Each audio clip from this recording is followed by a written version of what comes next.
What's going on, guys? Today we have a bit of a different video for you. We're going to kind of just break down kind of some key points here on the whiteboard, and I really want to hit home today why kind of today's society is kind of, made men a lot weaker, and kind of these characteristics of weak men that we need to try and improve on. Now, this video would be amazing for me maybe even 2 years ago, and I'm talking to you guys that are kind of suffering with some issues, finding that you don't know what you're doing in life, finding that you're having some problems. So kind of the main thing that we're going to break down is just how we can kind of identify these characteristics and what we can do to make it better. So kind of the first point I really want to hit home, and this is an important one, is identity. Are you a consumer or are you a builder? That's a major important thing here. So when people are consumers, a lot of their identity is tied into, I watched this anime show, I'm a big anime fan. I'm a big sports teams fan of, the Toronto Maple Leafs, whatever it may be. It's these things that are that's not an identity. These things are not identities. These are just, you are consuming things. And if the best thing that you could come up with is I'm a big anime fan and I'm this and I'm that and I like to go to the clubs. These are just consumptions. These aren't an actual identity. Like, this is just like you have a lack of identity, and all you're just trying to tie your identity to is your kind of these weird pastimes, or not even really pastimes. So kind of the thing is here is that you have the consumer side of things where it's very passive. You're very concerned with like these passive things that really don't add anything to your life other than just kind of waste time. And the thing is that you need to actually have these active pastimes, these active things that you're doing in order to actually develop an identity. This is where a builder mindset comes in. So a builder mindset kind of is more arranged around the fact that, you're trying to achieve a goal. For example, identity tied towards, I'm a power lifter, for example. I wonder why I use that example. But for example, being a power lifter, you're building towards something. You're building towards trying to do well in the competition. You know what I mean? And you can set goals for this. And this is something that requires effort to get better in. And as well with things like powerlifting, just using this as an example, but you're going to have ups and downs. You're going to get injured. You're going to maybe not place well. You're going to have to learn how to do a water cut if you want to place in compete in a lighter weight class. So there's these things that are actually more of a builder mindset and are actually going to build you up more. And that's the big thing, is don't tie your identity to this consuming stuff. This is not good. This is not good because you're just going to be passively doing bullshit, really. Be in the builder mindset to allow yourself to build resilience, to get better, and to not just passively consume garbage. It's okay to enjoy things. I'm not saying don't enjoy things, don't watch TV shows or whatever, but like if your identity is only based off consumption, you got a problem, and you can fix that.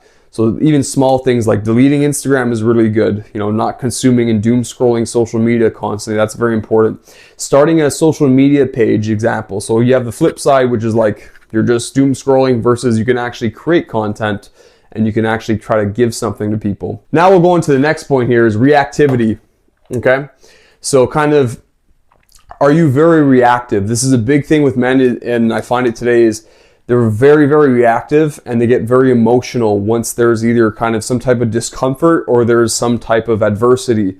So I want you guys to understand too that peace does not equal comfort.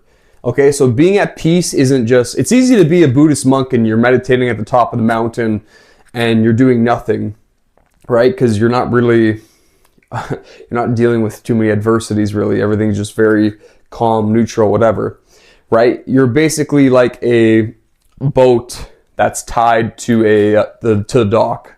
So essentially what I mean by that, the boat's tied to the dock. Yeah, you can be peaceful and everything, and yeah, you can, be at the dock and you're tied and you're secured, but you're not doing what you're built for, going out to sea and actually going through these hard waves and going through these, I wouldn't say tsunamis, but going through, these rough waters and things like that. That's what a boat's built for. And that's what a man's built for. A man's built for going through these adverse conditions and going through these hard things in life. So that's a big thing, is don't be so emotionally reactive. And I've had issues with this as well. Things have happened, and then, you go into this thing of like self-pity, or you either kind of go into self-pity or you go into despair.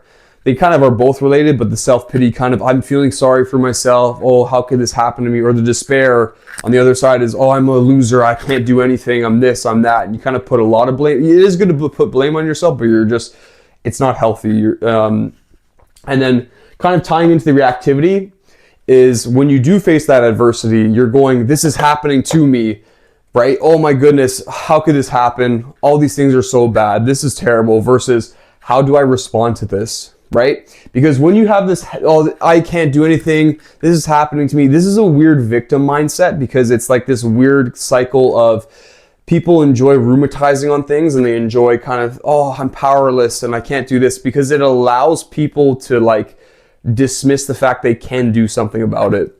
And they rather just kind of lie down and just do nothing and take it.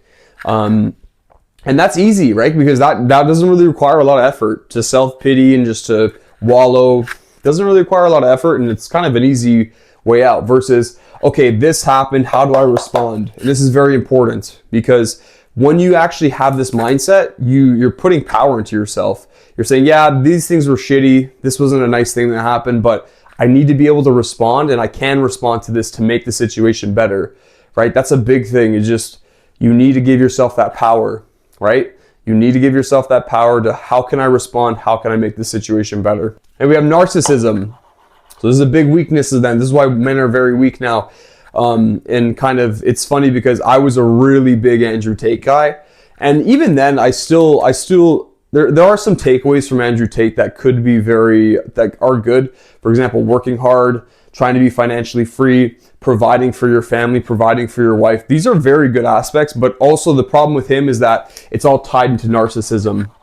A lot of the time it is tied into narcissism. Look at how fast I can drive this car. Look at this nice Ferrari. Look at my watch. Look at this. And these things aren't really inherently bad.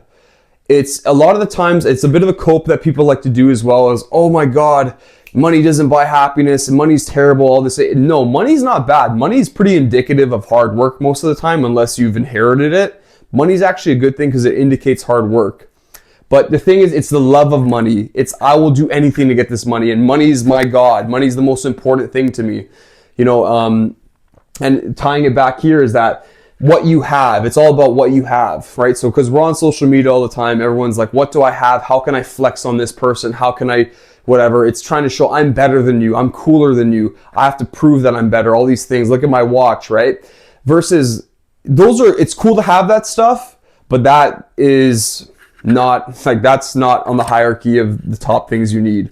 What's more important is what you give. What you have, right, is not as important as what you give. What you give is way more important than what you have.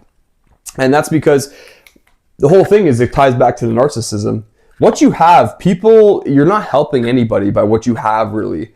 By having these materialistic things, I'm talking purely about materialistic stuff, it doesn't really, most of the time, I know a lot of people try to spin this in some way, but it's not really going to benefit people, right? Versus what you give, I can benefit a lot more people with that, right? So if you can give knowledge to people, for example, if you're like a personal trainer, you can give people knowledge of how to get stronger. If you're a physiotherapist, you can give knowledge to people about how to rehabilitate themselves. And these are things that you're benefiting people's lives, you're making them better. And if you can actually do this in a way that you can give what you give, and you're helping people, and you can actually make money from that, that's a beautiful thing. That's a very beautiful thing, and that's an amazing thing. But once again, it's about what you give. It's not always about look at me, look at me. It's more about how can I help people. All right, the last component we have here, blame. Okay, so this kind of ties into the reactivity, but blame.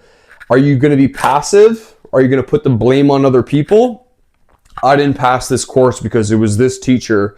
I didn't get that squat attempt in my powerlifting meet because the lighting was all messed up, or my nutrition was messed up, or my coach did this.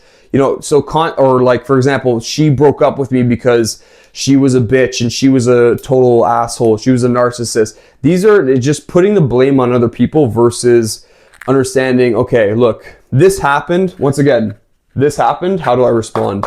Right? So it ties back into that. So being very passive, once again, it just allows yourself to feel like when you're passive like that, it just says, well, you know what? I don't really care, and it's not my fault. I don't have to try anything else. And it's a laziness thing, and it's an effort thing. Because when you're passive, you just don't have to put any effort, and you just hope for the best.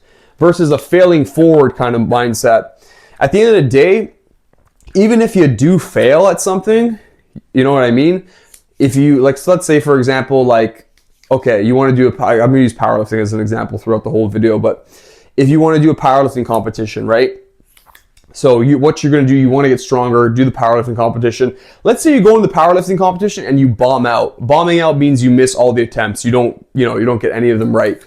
At the end of the day, you failed forward. Even if you bomb out in the meet and you failed everything, you failed forward because you've gained experience, you've gotten stronger most likely, and all these things have happened. Even if you get injured or something like that, you'll learn from that injury and how to get better from that. So this kind of versus being very passive and just not doing anything versus fail, because we're really afraid of failure. Even if you fail, you will get better. Like, even if you failed, you will get better and you'll fail forward. And this is a common thing with entrepreneurs, is like they'll have 3 or 4 businesses, and then by the time they get to the 5th business, they've developed a really good business. They're successful now, and all these good things are coming to them.